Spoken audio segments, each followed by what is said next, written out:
This is how the big man himself, Paul, the man of grace and works, this is how he answered it in 1 Corinthians chapter 5 verse 10.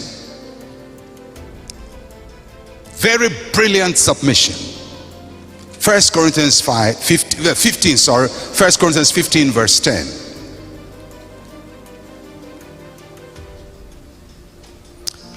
And this is what Paul said: but by the grace of God, I am what I am. And his grace toward me was not in vain, but I labored more abundantly than they all. Paul is a bold man. He said, listen, the reason I'm planting churches in Ephesus and Philippi and others can't do one is because I labored more than them all. Then see how he concludes it. Yet not I, but the grace of God which was with me. Do you see the balance? It starts with grace, works, grace. But if you take the middle portion off, everything collapses. Grace, works, grace. If you take works out, everything is in vain. That's why Paul says, but the grace toward me was not in vain. Why was it not in vain? Because I labored. So if he had not labored, the grace would be in vain.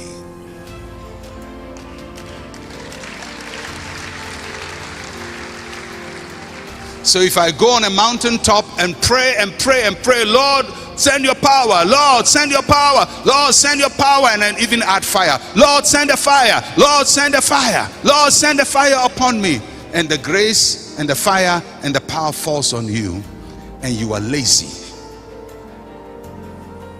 Work done, zero. Paul says his grace came, but the grace was not in vain. Why? Because I labored more abundantly than everybody. However, it is still the grace of God. But the labor is what made the grace effectual and effective.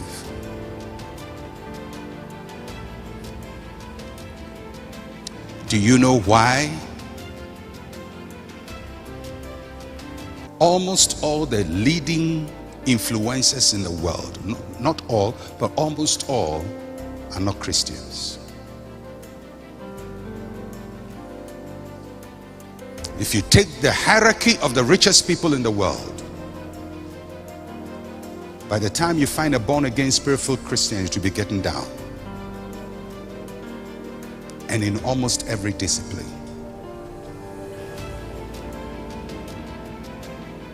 Could it be that our misunderstanding of grace and works has influenced our low work ethic?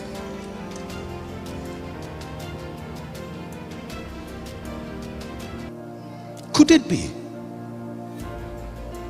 that the believers don't work hard because they believe they have pocketed grace?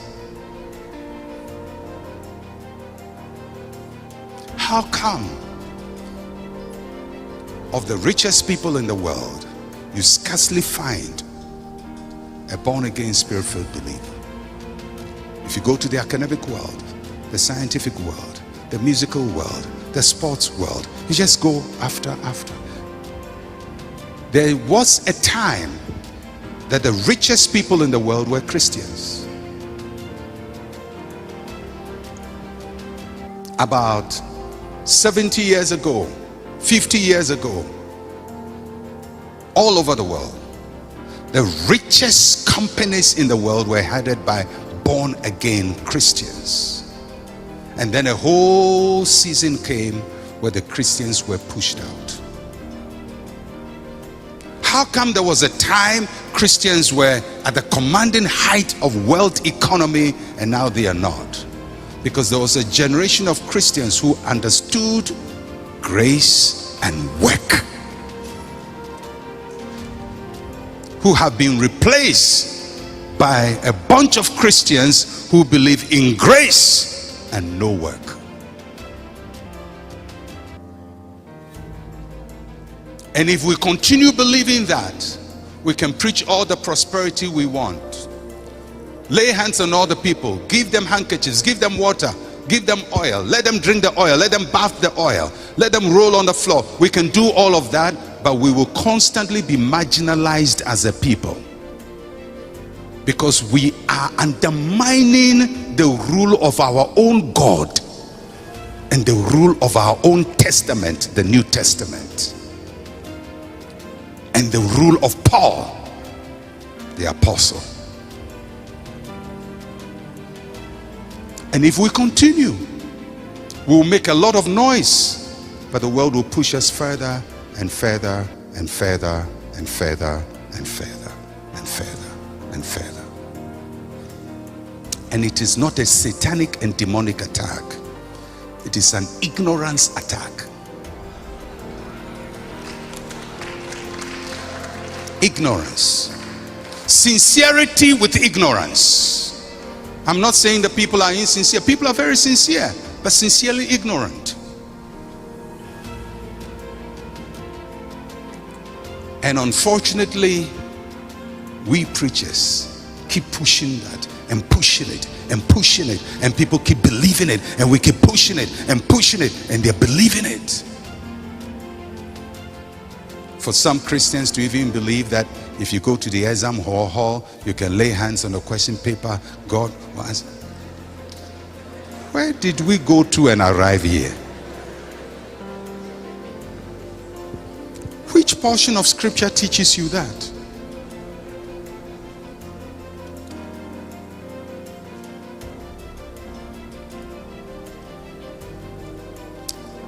So we need a new generation of Christians, full of grace and full of works.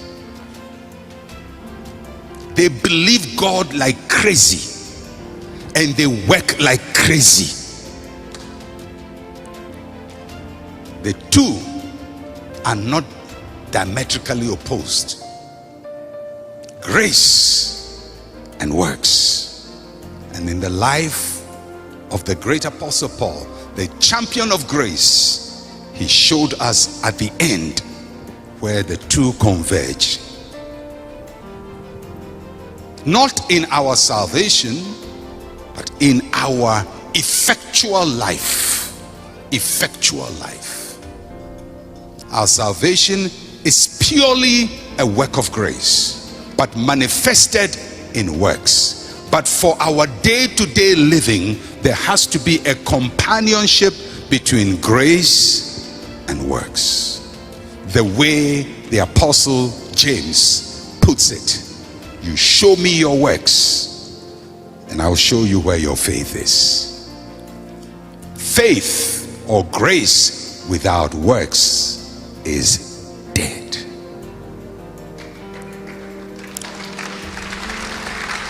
I hope I have helped to establish a theological paradigm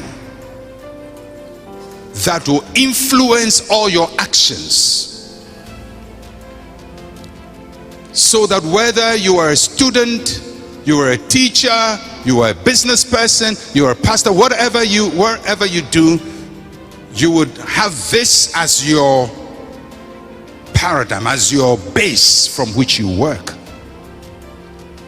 And if you do, and if I do, and all of us do, I believe in the next 20 years we will produce a new generation of Christians who will come right up to the top in government, in finances, in business, in every sphere of life. You will see Christians popping up Because we can compete with the word on works, but they can't compete with us on grace. When we have the two, we are above everybody else. And if we do, then we'll see that the prophecy of God will be fulfilled. In the last days, the mountain of the house of the Lord shall be established above all mountains, and all nations shall come to it. May that be the fulfillment in our day, and may we see that day happen. Let's rise up, everybody.